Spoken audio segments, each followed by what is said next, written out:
guarda silêncio é que mais me emociona. Silêncio, por favor, já estamos ao vivo. Alô, Macedo.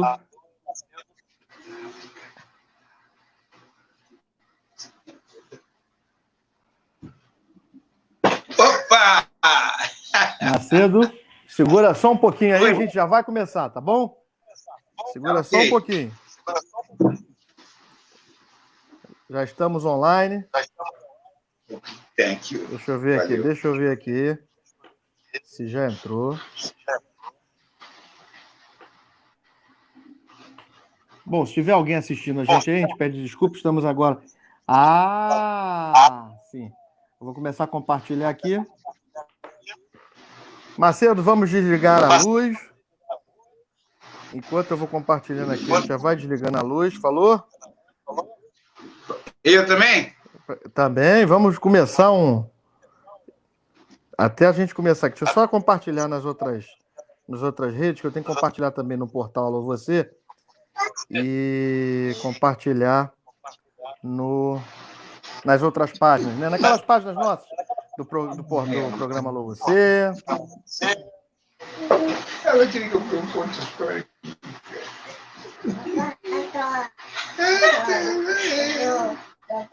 Pede pra mamãe contar que papai vai fazer live aqui. Não sei, ela quer ver o livro. Depois você quer ver. Ai. Vamos lá.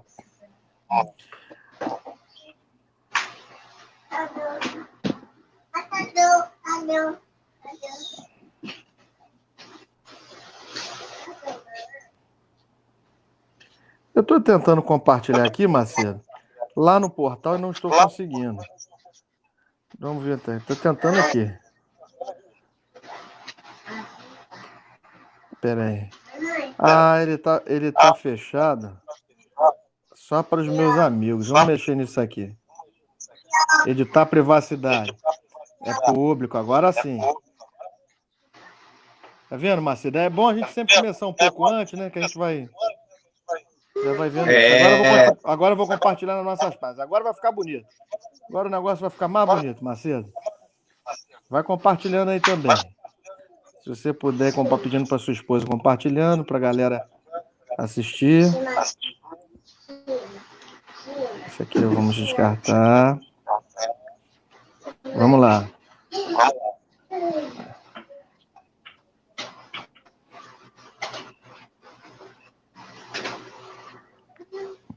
Compartilhar. Descartar.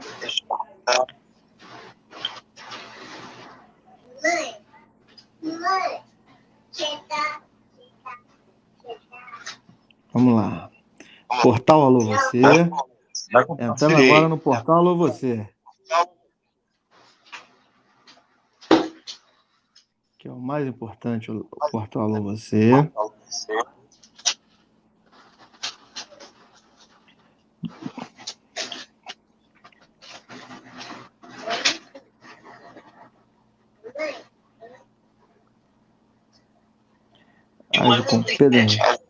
Agora eu postei aqui. Olha como é que são os recursos, né? Vamos lá. Macedo. Oi. Você consegue me ouvir bem? Oi. Você consegue me ouvir bem? Então vamos começar, né? Vamos fazer uma pequena introdução aqui. O Renê Coelho já está aqui, que eu estou vendo aqui. O Renê Coelho, que é seu amigo, parece que compôs um samba com você. Renê Coelho. Depois a gente vai falar mais sobre isso, Macedo. Obrigado, Renê, pelo teu carinho. O preconceito é como a penumbra. Você não consegue olhar nada em volta diante de um pensamento nefasto. Esse pensamento nefasto faz com que você não tenha sabedoria para analisar absolutamente mais nada, a não ser aquilo que você traz arraigado consigo, que as pessoas esquecem de dizer, que chama-se preconceito. Pior do que o preconceito é o racismo em nosso país. Pior que o racismo em nosso país é o racismo estrutural em nosso país, o qual nós vamos hoje discutir com o meu amigo Macedo Griot, que eu tenho uma grande honra de dizer que acompanha a minha vida desde muito novo. E é por esse motivo, e é por essa alegria de estar aqui para a gente falar sobre isso, que hoje, sob a luz da sabedoria, a gente vai receber esse grande griot, essa figura cultural, essa figura histórica e principalmente essa figura exemplar para o movimento negro da Baixada Fluminense, do estado do Rio de Janeiro, do meu país, que é o Brasil. E é esse o nosso objetivo agora com essas lives de terça-feira às 22h30. Boa noite, meu caro Macedo. Conta um pouco da sua história, por favor.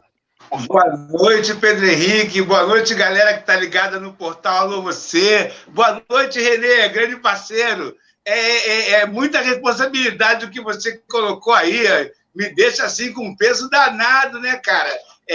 A bem da verdade,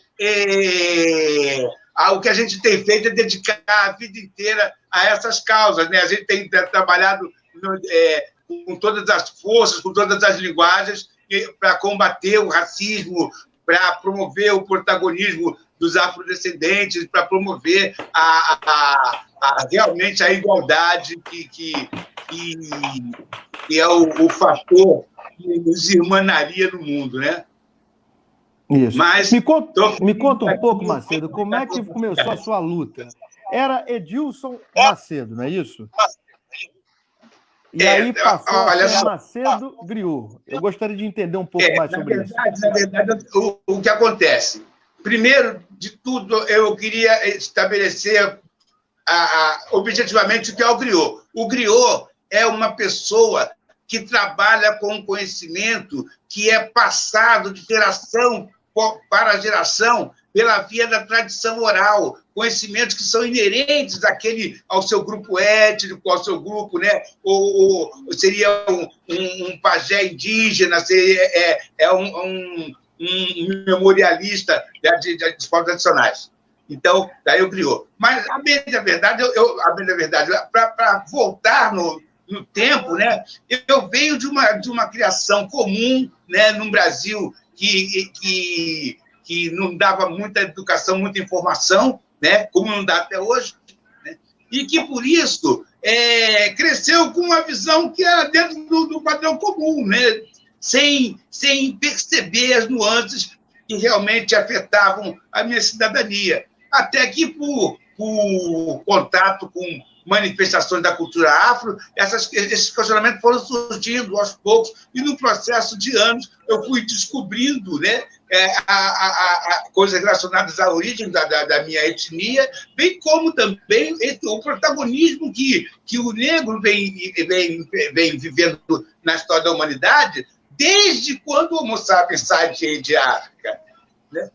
Todo o conhecimento que hoje a gente tem como basilar no planeta, ele vem desse continente. Então, mas essa descoberta foi uma descoberta que foi se dando aos poucos, porque nós não temos canais muito... hoje temos a internet, mas eu não cresci com canais que me dessem muito acesso à informação. Nós não crescemos, né? Eu comecei a pegar essa era da informação muito depois aí do ano de 2005, 2006, e principalmente quando vieram os smartphones, que a coisa começou a melhorar para a gente, né? Exato. E por não ter acesso a essa facilidade, o processo foi se dando de uma forma um pouco mais lenta, né? Mas foi definitivo também. E por isso eu passei por várias escolas de pensamento. Eu fui o jovem que teve na igreja, que a avó levou no centro de Umbanda quando era criança, que fez primeira comunhão na igreja católica, e no fundo, tinha uma busca, né? Uma busca que é uma busca contínua. Mas desencadeou esse processo que hoje me coloca como uma pessoa mais ainda entregue à busca dessas origens, ao fortalecimento dessa identidade.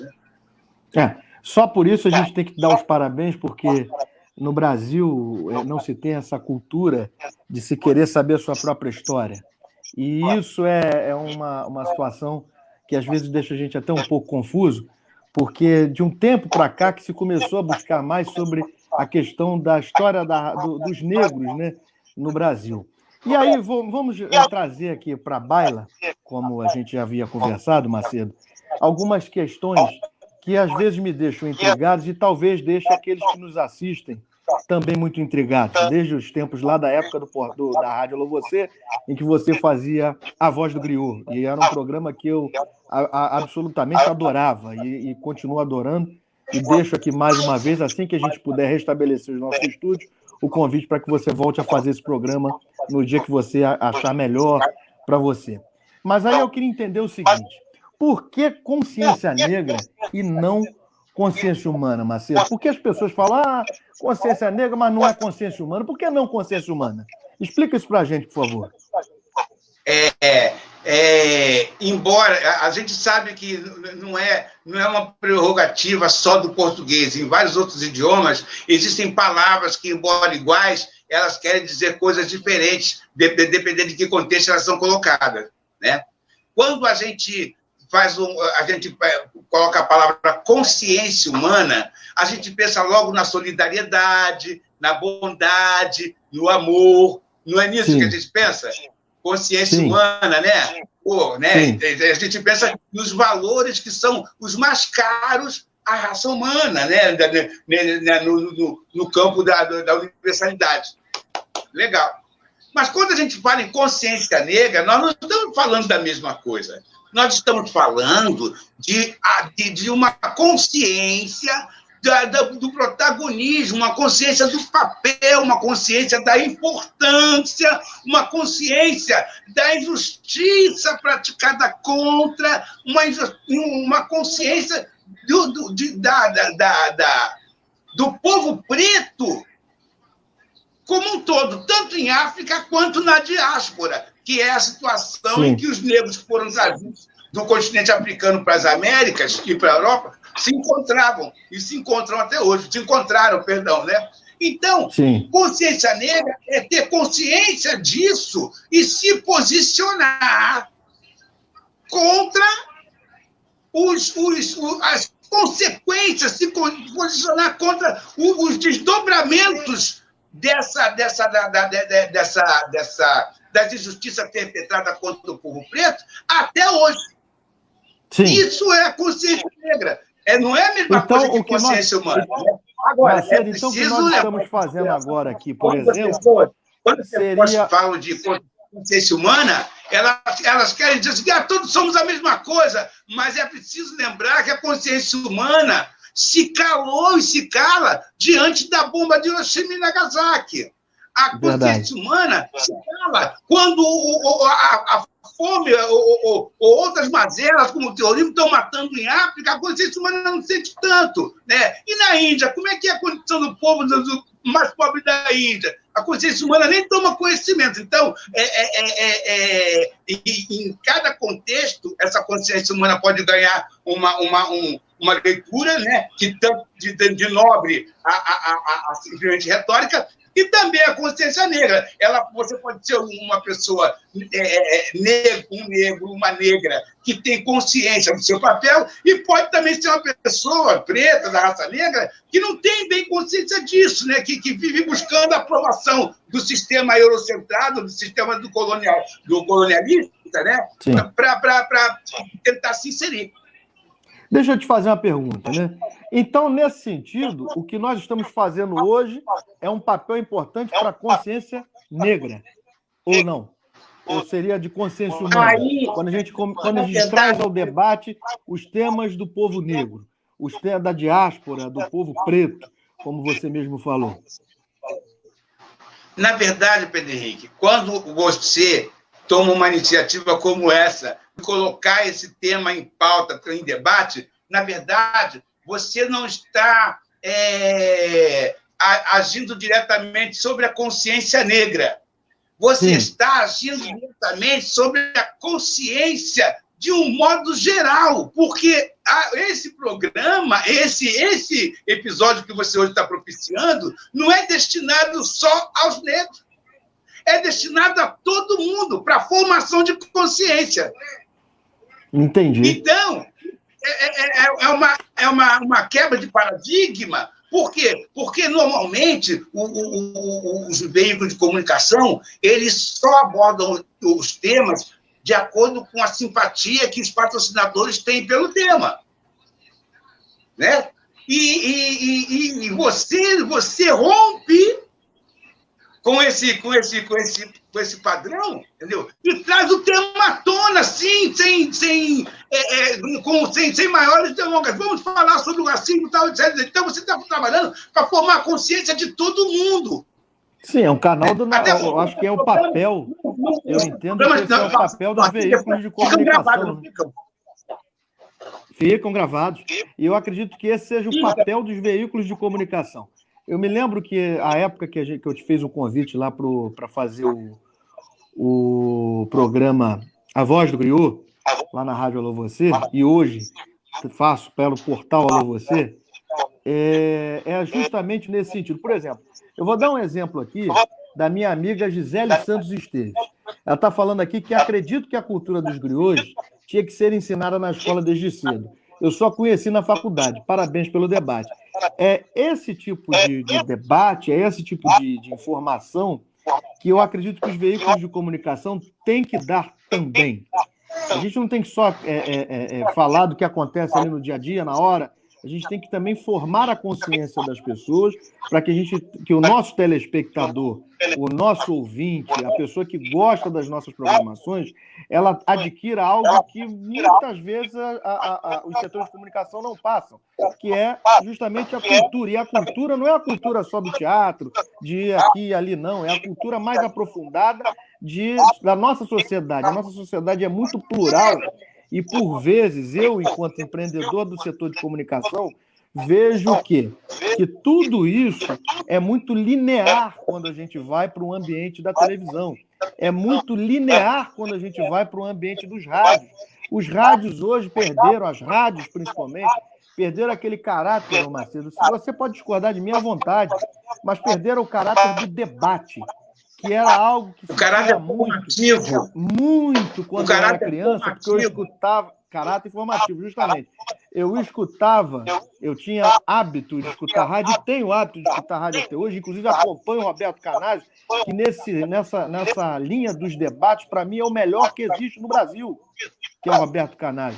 Mas eu sinto falta hoje desses debates. Eu vejo muito focado somente em polêmicas e polêmicas e polêmicas e polêmicas, mas os debates focados para que as pessoas aprendam sobre a cultura, que levem pessoas de relevância para os espaços de comunicação e relevâncias comunitárias, não relevâncias políticas, por exemplo, mas relevâncias comunitárias, que tenham um trabalho desenvolvido para a comunidade e que mostrem determinados filos de cultura que ficaram para trás, se perderam.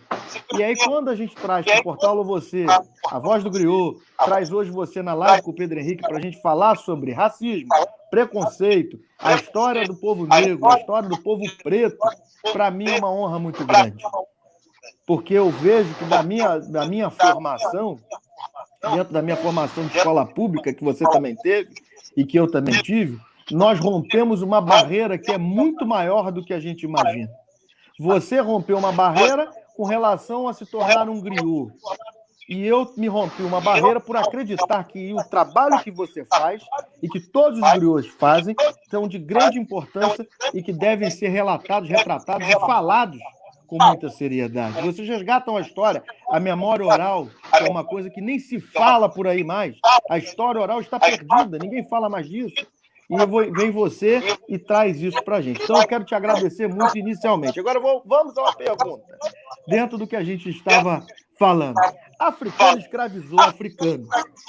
Por que só falam de escravidão do lado europeu, Macedo? Explique isso para a gente, por favor.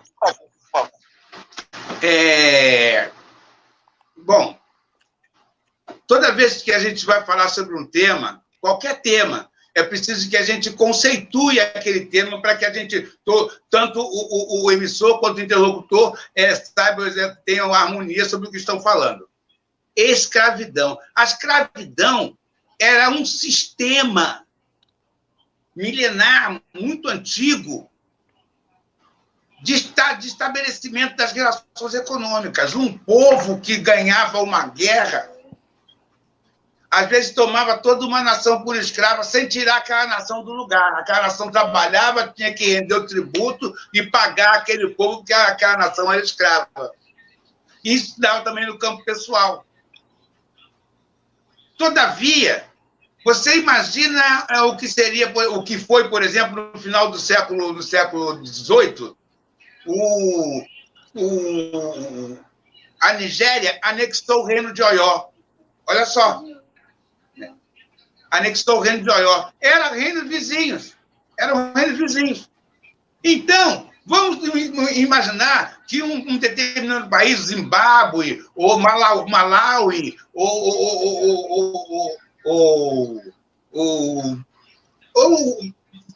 Terra Leoa agora, né? Sim. Entrasse em guerra.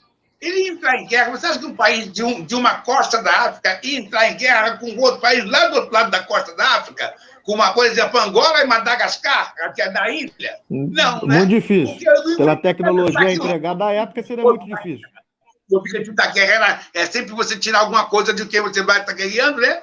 Então, como isso se dava com vizinhas, povos vizinhos, era muito comum que um escravo tivesse vida pessoal, pudesse trabalhar, contanto que rendesse o tributo lá para aquele que era titular da sua condição. Mas não impedia ele de viver a vida dele. Vamos dar um exemplo que todo mundo conhece? José da Bíblia. José da Bíblia era um povo hebreu escravo lá. E ele chegou primeiro-ministro do Egito, em África. Então, essa era uma condição da escravidão. O que aconteceu foi que o europeu, depois da questão, principalmente do Tratado de Tordesilhas, percebendo o potencial que tinha as terras aqui e na busca de espaço para expandir a sua produção, que a Europa não tinha alguma condição como essas terras, né? O que acontece? O Tratado de Tordesilhas dividiu metade para os portugueses, metade para os espanhóis, né? Então, e mesmo na Europa tinha aquela demanda. O que acontece? Eles foram lá e retiraram esse povo na condição de escravizado e trouxeram para outro continente, separando famílias, proibindo o povo de manter suas tradições no principal porto de Benguela, se eu não me engano. Tem um monumento onde os escravizados estão lá até hoje. O escravizado é obrigado a dar várias voltas antes de embarcar para esquecer ali, ele esquecer de onde ele estava saindo, porque ele não voltaria mais. Isso é o absurdo, mais né? desumano Da escravidão do europeu. Você perder a sua raiz do seu chão, né? E coloca em condições... Transporte, a neném caiu. Vê se... Caiu aí? A neném caiu no seu... Vê se machucou. Oh, meu Deus do céu. Como é que é o nome da neném? Como é o nome da neném? Então, o que acontece? Macedo, um parênteses. Desumanas que... Oi? Um parênteses. Qual é o nome da neném? Niara Odara. Niara Odara. Quer dizer seu nome aqui, Niara? Quer? Vem cá dizer seu nome, vem cá. Vem cá. Fala o seu nome para o Pedro Henrique e o pessoal do portal alô você. Como é seu nome? Niara, que lindo nome, hein? Um beijo para você, Niara. Você deixou essa live ainda mais bonita. Fala quantos aninhos você vai fazer. Quantos aninhos você vai fazer? 2. Fala para lá, mostra lá. 2 aninhos. Que coisa linda, hein? Um beijo para você. Tchau. Beijo para você. Linda. Macedo, mas voltando aqui à questão do monumento em que os negros davam as voltas, isso é absolutamente desumano. É você perder a sua raiz, seu chão. Pedro Henrique, o que esse pessoal que saía, só 30% chegava, muitas das vezes. Morriam pelas más condições que eram colocados no navio da igreja, deitados em camas, umas sobrepostas às outras, e ali mesmo eram as fezes, a comida, que era uma papa de farinha dada dia sim, dia não, só para manter vivo até chegar a carga. Condição zero de vida, de humanidade, de tudo. Né? Isso foi o diferencial da escravidão e que ainda hoje afeta a gente. Por quê? Porque nós somos filhos de uma sociedade escravocrata que ainda não assimilou que a escravidão foi um crime, porque ainda entende que o negro tem que se pôr no seu lugar, né? E não reconhece a sociedade. Negro onde ele quiser. É onde não ele reconhece. Quiser. Exatamente. Não, mas então uma sociedade, nós estamos numa sociedade que não reconhece a contribuição do negro na história do Brasil, porque não haveria Brasil sem o negro, embora o negro já existisse antes do Brasil. Então, não só desse reconhecimento, mas da reparação, né, por esse crime histórico, né, essa barbárie histórica, é que marca a luta e que diferencia, né, e que nos chama, que a questão, a pergunta era, né, e isso é o que diferencia a escravidão que se praticava no passado em continente africano, no Oriente Médio e em muitos outros continentes, né, mas diferente do que aconteceu na diáspora. Eu vou te fazer uma outra pergunta, ainda sobre a questão agora sobre a questão do preconceito. Se o Brasil é um país laico, por que ainda existe preconceito com as religiões de matrizes africanas, o Macedo? O que você acha que faz com que ainda tenha muito preconceito com as religiões de matrizes africanas? E para quem não sabe o que são religiões de matrizes africanas, é o candomblé, a umbanda, não é isso? Quimbanda. E aí o Macedo vai completar aqui, porque eu também não domino esse assunto tão bem quanto o Macedo. Não, eu não domino o assunto da religiosidade, mas nós temos dezenas de religiões de matrizes africanas no Brasil, porque tem o culto da Jurema, tem o culto de Xangô no Nordeste, né? No caso da Jurema, é um pouco da mistura do indígena com a cultura afro. Então, vou falar uma coisa aqui. Você disse que o Brasil é um país laico, né? Segundo o que diz a Constituição. Exatamente. Não é você que está dizendo isso. Quem diz isso é o sistema oficial, né? O Brasil é um país laico. É o nosso ordenamento jurídico pátrio. Diz isso, que o Brasil é um país laico. Se o Brasil é um país laico, por que a gente encontra crucifixo em Câmara de Vereadores, em fórum? Pois é. Por isso a pergunta. E o Brasil para fomentar o debate. A primeira religião beneficiada com recurso para restaurar, para organizar suas atividades, é a Igreja Católica. Né? Quer dizer, se o Brasil é um país laico, por que a gente não vê um ministro de Quelê? Do pessoal que faz. A gente não vê o ministro de Quelê, não vê o juiz. O que é o Quelê, Macedo? Macedo, o que é o Quelê? O que é o Quelê? O Quelê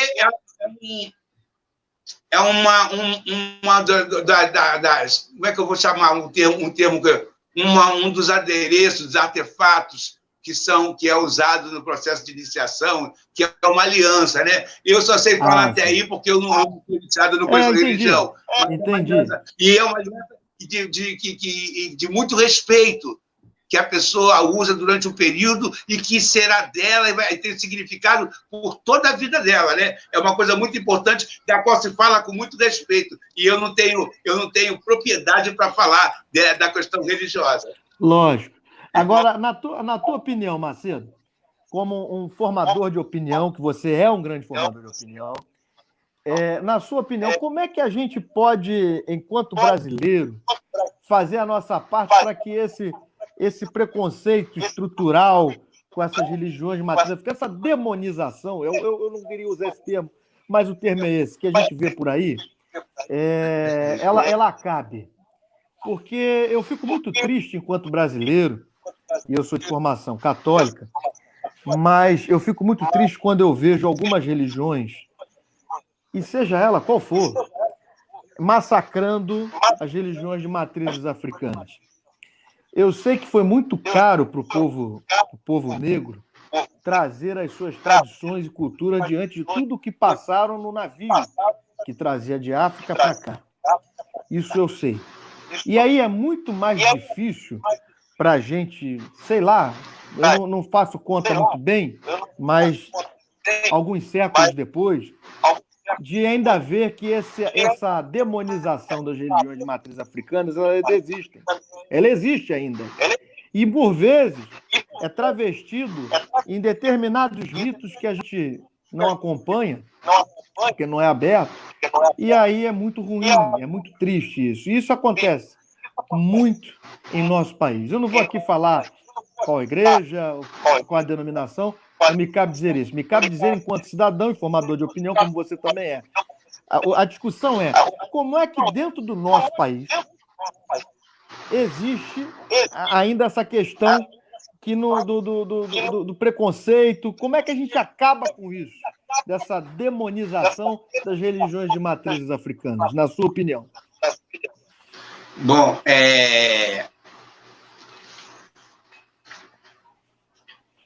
primeiro de tudo, eu costumo dizer uma frase seguinte: a verdade não teme questionamentos. Né? Todavia, o que a gente vem aprendendo no decorrer, no desenlace do tecido histórico, né? do rolo da história, né? Esse papiro eterno, é que quem hoje é cristão tem a sua fé construída a partir de uma reforma, de uma dissidência dentro do judaísmo. Quem hoje é cristão adora o Deus de Abraão, de Isaac e Jacó.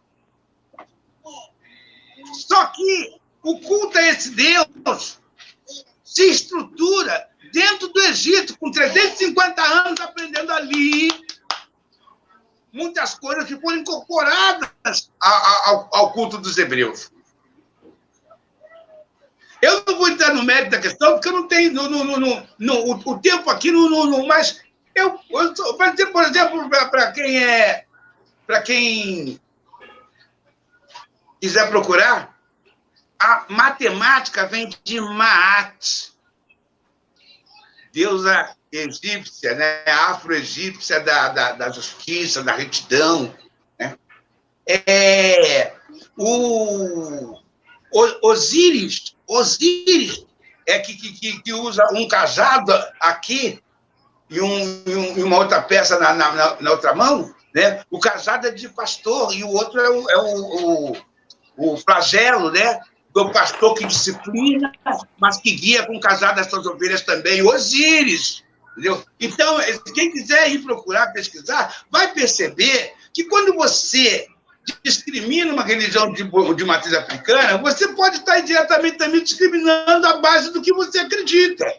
Né? Sim. Porque Moisés não é egípcio, era africano, era hebreu por intenção, mas nasceu em território africano, então é africano, né? Judeu que nasce no Brasil não é brasileiro, não é verdade? Verdade. Cristão que nasce nos Estados Unidos não é estadunidense, não é americano? Então pronto, Moisés era africano. Quem vai tirar isso da Bíblia? Não vai tirar, né? Não tem como tirar. Então vou aproveitar aqui. Outra coisa, só para concluir aqui, é o seguinte. Conclua, por favor. Se você crê num Deus, que você entende que é misericordioso, que observa todas as coisas, etc. Se Deus, que é Deus, permitiu que o povo africano, e quando eu digo povo africano, gente, são dezenas de nações, dentro dessas nações, muitos povos que geraram sua forma de ver e se relacionar com o mundo e com a natureza. Deus permitiu essa riqueza. Aí vem eu aqui, você diz, tá errado, é o diabo, sabe? Vai pesquisar, vai lá no Google, bota fosse diabo, você sabia de onde se fortalece o culto do diabo, que é mais no lado, depois do cristianismo. O judeu não tinha esse entendimento assim do diabo tão assim, entendeu? Então, quer dizer, cara, Verdade. é preciso... Eu particularmente, fico muito triste. Eu não sou cristão, por que eu mas é perguntei? como diz a Bíblia em João 17:3, né? É preciso absorver conhecimento. Sim. Né? De Eu Deus, fico muito Jesus triste, Cristo. Macedo. Vai lá no texto bíblico que você vai ver. A história de um povo que começou em África, né? E que hoje discrimina o africano. A gente mesmo te ouviu o que ele tem para dizer. Eu fico muito triste quando essas coisas acontecem. De verdade. Porque eu acho que às vezes beira o absurdo. Eu não posso atingir, seja qualquer religião, porque eu acho que fere um princípio meu, muito particular. Cada um tem que ter a sua religião, cada um tem que ter a sua fé, e dentro dessa fé e dessa busca, da procura pelo divino, seja o divino que nome tiver, eu não posso querer quebrar essa harmonia. E aí, como é que a gente quebra essa harmonia? Pela ignorância. Eu vejo isso com muita tristeza, porque eu acho que a face do demônio está na ignorância. Essa é a minha concepção. A ignorância é o demônio da humanidade. É a ignorância que faz a gente ir para o abismo. E aí, quando a gente não discute, quando a gente não respeita, quando a gente não fala, quando a gente não se posiciona contra, a gente deixa o demônio da ignorância entrar nas nossas vidas. Então, o demônio não é o que dizem, o que pregam, até porque o homem é o próprio lobo do homem. Várias vezes da história a gente sabe que isso se confirma. Mas a gente tem que ter principalmente o respeito pelo próximo, pelo outro, pela religião do outro, pelo ensinamento do outro. Tantas coisas boas a gente aprende no budismo, e eu não sou budista. Tantas coisas boas a gente aprende com mestres indianos, que eu não sou indiano, não gosto de Marrakech, não tem nada a ver com isso. Mas a gente não aprende, a vida é eterno aprendizado. Eu acho que foi isso que aquele jovem que a gente diz que é o nosso Senhor, de 33 anos, quando foi crucificado, tentou plantar no mundo, que ele tentou plantar o amor. E aí o que ele recebeu? Recebeu ferimentos, recebeu tristeza, recebeu chicotada, recebeu tudo de ruim que poderia ter recebido, e a gente tem isso lá dentro da própria Bíblia. Então, eu acredito que quando a gente fere a religião do outro, você está chicoteando o próprio Jesus, que ensinou que a gente tem que amar ao próximo como a ti mesmo e a Deus sobre todas as coisas. Se você cultua um Deus que é o único gerador de todas as coisas, o Criador, eu não posso admitir que um irmão meu fale mal de uma outra religião. E aí eu não estou falando como religioso, estou falando como ser humano. Eu quero acrescentar uma coisa. Normalmente se discrimina, normalmente se desenvolve o preconceito contra aqueles que se quer dominar. Então, para tornar o inferior, eu discrimino a fé desse segmento, desse povo, eu discrimino o entendimento, a história, tudo é ruim, tudo é do diabo, nada presta, porque quer dominar e sugar o potencial daquela.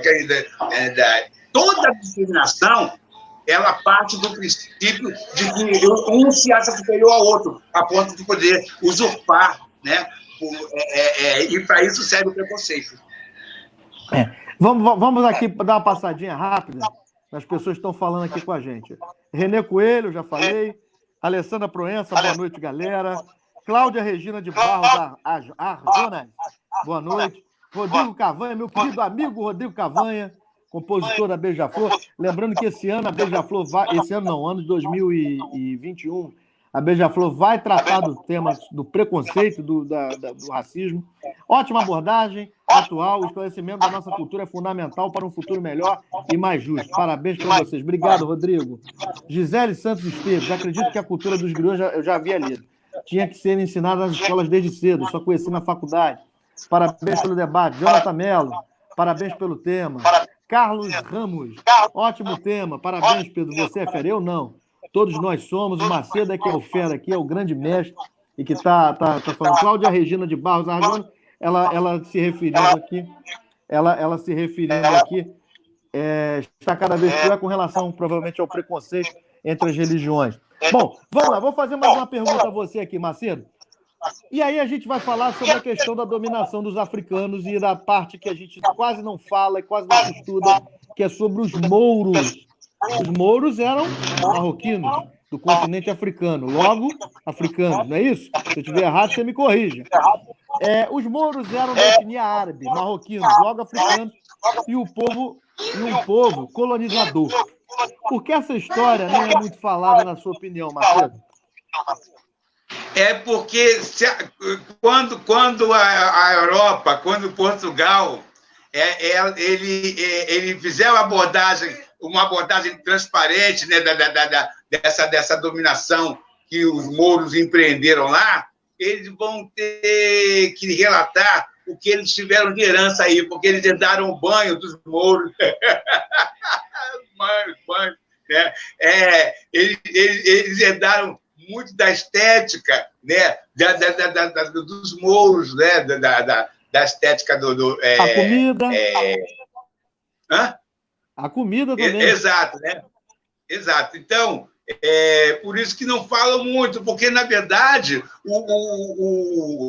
a invasão moura em Portugal acabou levando muito desenvolvimento, porque a gente sabe, é preciso relembrar que a alquimia, a matemática, a medicina, e aí eu sei que nas universidades ensinam que o pai da medicina é Hipócrates. Hipócrates, Tanto que o juramento que se faz os médicos é o juramento de Hipócrates. Mas acontece que Hipócrates estudou medicina nos papiros de Imhotep. Imhotep, que alguns historiadores interpretam como o deus Tote, posteriormente cultuado como Tote, ou como Hermes Trismegisto, né? Mas a medicina ela tem suas raízes no Antigo Egito, né? Lucas, que apóstolo do Cristo, né? Estudou medicina na Faculdade de Alexandria, no Egito. Então, você imagina o que é a Europa admitir que a invasão moura levou o desenvolvimento, que foi um boom no continente, no caso, principalmente no caso da de Portugal, Espanha, né? Por isso que eles não fazem muito essa abordagem. Outra coisa também é o seguinte, durante você sabe que toda invasão de um povo sobre o outro gera uma simbiose, não é verdade? Você já imaginou um português que mora em Cascais ter que admitir que o Tetarabudo, Conde de Parmães, é filho de um negão com portuguesa, né? Então, esse é complicado, né? Você tem que admitir que eles têm... Essa história é interessante. Chegaram lá, não acredito que chegaram assim, como cidadãos gentis, né? Senhoritas gostariam de casar conosco, né? Não foi assim. Né? Marcelo, então, vou te contar uma pequena passagem. Por que eu fiz essa pergunta a você? Certa vez, eu estava almoçando com um amigo meu, eu quero deixar um grande abraço aqui, que chama-se Dr. Quirrais Constantino Carrais. É um médico amigo da minha família, estudou com meu pai, é meu amigo também. Gosto muito dele, do filho dele, Quirraizinho, da esposa Cineia, das meninas, da Tatiane, e eu esqueci o nome da outra menina. Mas ele tem duas meninas, um menino, e eu gosto muito do Dr. Quirrais. Cara maravilhoso, uma pessoa maravilhosa. E ele é descendente de sírio, né? Ele é sírio, inclusive. E aí, uma vez eu estou conversando com ele, eu sou apaixonado por comida árabe, sempre fui desde criança. Hoje, inclusive, comi tabule aqui em casa. Por incrível que pareça, tem tudo a ver. Aí eu perguntei para ele, falei, por que eu, enquanto descendente português, gostava tanto de comida árabe? Aí ele me contou essa história dos mouros que eu, Pedro Henrique, não conhecia. E aí onde eu fui me aprofundar nessa história. Por isso que eu fiz essa pergunta a você. Porque começou de uma conversa de um descendente de um português com um sírio por natureza que me trouxe esse conhecimento. E eu achei interessante a gente trazer aqui para a gente falar sobre isso, para as pessoas entenderem quão plural é o nosso mundo, né, ô Macedo? O Wagner Silveira está falando aqui, a herança moura também está no timbre do fado. Olha que legal. É interessante isso. Macedo, Eu estou muito feliz mesmo com tudo que a gente está fazendo aqui. Hoje acho que a gente está marcando a história do Portal Alô Você, mas ainda assim temos perguntas, porque quem pergunta quer saber. E eu vou explorar você ao máximo nessa 1 hora que nós temos juntos aqui. Eu vou espremer você como um suco de laranja, que eu quero que você traga para a gente aí, dê para a gente esse seu conhecimento que é tão enobrecedor para todos nós. Por que não se conta, pelo menos é a impressão que eu tenho, sobre a rica história do povo negro, Macedo? Por que você acha que as pessoas não contam muito? Isso não é muito falado. As pessoas, às vezes, têm até um pouco de vergonha ou não têm conhecimento mesmo da história bonita e rica do povo africano, como você conta tão bem através da griotagem. Olha, a história oficial conta que no dia que a proclamação da República, né, que seria a consumação do poder tomado pelos republicanos esse que tiveram a fundação do seu partido em Itu, né, na segunda metade do século XIX. Né, foi em Itu que nasceu o Partido Republicano Brasileiro. Os republicanos, então, pressionando, né, e cientes daquela pressão, e cientes de que eles estavam para dar o golpe, José do Patrocínio, um negro que era vereador, filho de uma negra cocadeira, escravizada, e de um padre de Campos dos Goitacazes, que foi mandado aos 14 anos para o Rio de Janeiro para estudar, acabou se formando em farmácia, trabalhou em jornal, foi dono de jornal, foi vereador. José do Patrocínio sobe à tribuna da Câmara, apoiado por alguns entusiastas, e proclama a República às 11 horas da manhã do dia 15 de novembro. Você perguntou para mim por que não se conta a história do negro, da contribuição do negro. José do Patrocínio Negão proclamou a República, pegou um monte de gente, saiu da Câmara, foi a pé, de lá da Cinelândia, onde é a Câmara, até a casa de Marechal Deodoro, ali perto da Central, e chamou: Marechal, proclamamos a República. Está na história isso, não é invenção, não. Proclamamos a República. Marechal Deodoro saiu, estava com enfisema pulmonar, não estava bem, e disse o seguinte: eu não posso ir com vocês, não, mas eu apoio o movimento, eu apoio não sei quem e tal, eu apoio o movimento. Bom, congela aí. José do Patrocínio saindo com o apoio de Marechal Deodoro, da República Proclamada. Congela aí.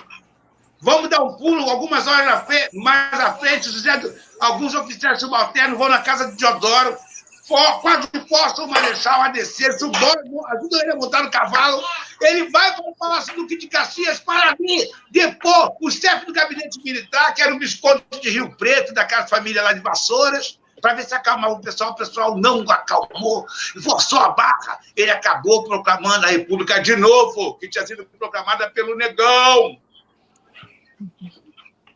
Vocês já imaginaram se o Brasil tivesse aceitado a República proclamada pelo Negão naquele dia?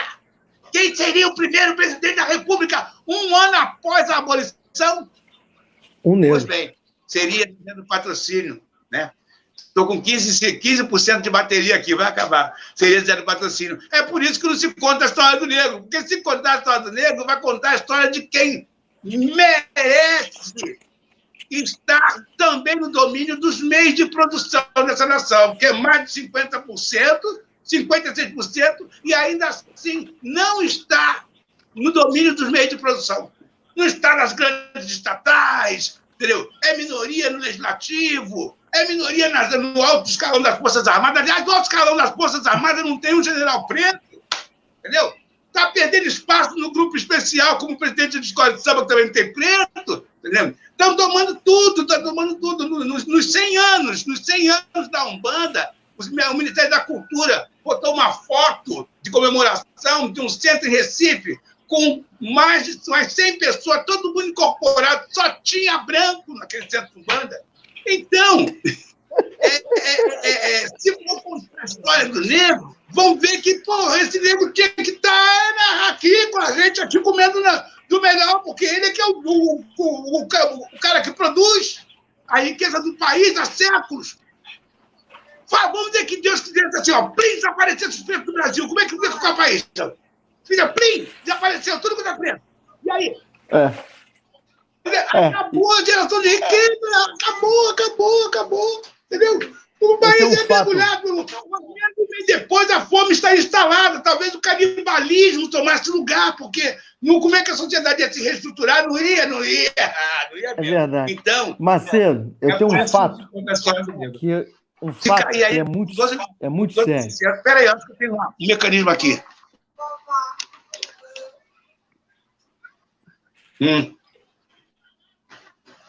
Fala. Estou com 12%, 11% agora. Dá para ir? Dá para ir? Hã? Vai cair, cara. Com 11% vai cair. Não, vamos fazer rápido aqui. Vou falar rapidamente. Eu tenho um fato que me chamou muita atenção. Eu estava naquele... Qual é aquele shopping que tem ali no túnel de Botafogo? Eu esqueço o nome daquele shopping. Fashion Mall? Fashion Mall, né? Eu, certa vez, fui conhecer esse shopping. Garoto da Baixada, não sabe nem andar no centro do Rio direito, sempre andando na Baixada Fluminense, mal sabia andar lá pelo centro. Aí eu falei assim, vou conhecer o Fashion Mall, que todo mundo fala, que é lindo, que é maravilhoso. Que uma vez Caiu. Não caiu, não. Eu tô te vendo. Agora acabou. Falei para ele estar 11%, tem que insistir mais. Agora caiu. Bom, vamos voltar aqui rapidamente, né? Aconteceu um fato, e aí eu vou passar agora para vocês, a live do meu amigo Macedo caiu, o telefone dele descarregou, e já que a gente estava falando de preconceito, eu parei para prestar atenção na questão do shopping, né? Quem estava lá, quem estava comprando, quem estava atendendo, enfim. Os únicos negros que eu vi na posição de compradores eram 2 negros americanos, porque eu só vi negros do balcão para dentro das lojas. Então esse é o Brasil que a gente vive. Quero aqui aproveitar que o Macedo provavelmente não vai voltar, que descarregou, né? Mas a gente vai voltar a fazer nós vamos fazer uma segunda etapa dessa live, né? Não vou dizer que a gente vai fazer essa etapa amanhã, a gente vai fazer mais à frente para falar mais sobre esse assunto. Quero agradecer a todos vocês que estiveram conosco nessa exata, quase 1 hora de live. Dizer que é um prazer imenso em estar abrindo as portas da minha casa e trazendo os meus amigos para que a gente converse sobre a nossa sociedade e seus diversos aspectos. Essa é a proposta da live do Pedro Henrique. E todas as semanas, né, toda semana, às terças-feiras, às 22h30, a gente vai estar aqui, eu e você e eu, juntos, para falarmos sobre o nosso país, falarmos sobre nossa sociedade, falarmos sobre o nosso futuro e falarmos sobre o que realmente interessa, que poucas vezes a gente discute porque tem medo, ou acha que não vale a pena, ou os canais de grande mídia não dão devida atenção. Um beijo para todo mundo, que Deus abençoe a nossa vida, que Deus abençoe os nossos lares, que Deus abençoe os nossos sonhos e que Deus abençoe a nossa caminhada.